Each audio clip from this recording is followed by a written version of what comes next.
Hello everyone, আজকে অনেক দিন পর একটা 1.5 পাউন্ডের টিয়ার কেকের ডিজাইন শেয়ার করব। তো ফার্স্টের যেটা উপরের টিয়ারটা ছিল সেটা ছিল চকলেট কেক, আর নিচেরটা ছিল বাটারস্কচ কেক। এটা আমাকে আমার একজন আন্টি অর্ডার করে। এর আগের বারও আন্টির ছেলের বার্থডের সময় আমার থেকে কেক নিয়েছিল। এর আগের বার প্রথমবার নিয়েছিল, এটা দ্বিতীয়বার। এই দিনও আন্টির ছেলেরই বার্থডে ছিল। তো আমি কিছু পিকচার সেন্ড করেছিলাম, সেখান থেকে এই ডিজাইনটা পছন্দ করে আমাকে পাঠিয়েছিল। তো আমি যতটা আর কি হয় সেমি করার চেষ্টা করি।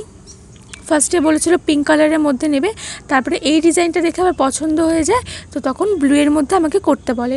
আর এটা না আমাকে অনেক দিন আগে থেকে অর্ডারটা করেছিল, প্রায় 10-15 দিন আগে থেকে।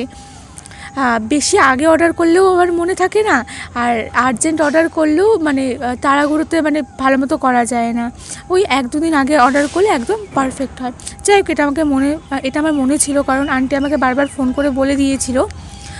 এখানে আমি নর্মাল স্টার যে নজলটা থাকে ছোটো আর বড়, সেটা দিয়ে ডিজাইন করি। আর উপরে তোর ব্লু কালারের যে নজলটা দিয়ে ডিজাইন করি, সেটা একদমই ছোটো স্টার নজল ছিল।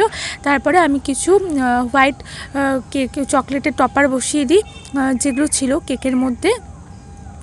তারপরে এই কিছু আমি স্প্রিঙ্কেল দিয়ে দিই। আর এই হচ্ছে কেকের ফাইনাল লুক। কেমন লাগলো অবশ্যই আমাকে কমেন্ট করে জানিও। ভালো লাগলে একটা লাইক করে দিও। আজকের মতো টাটা।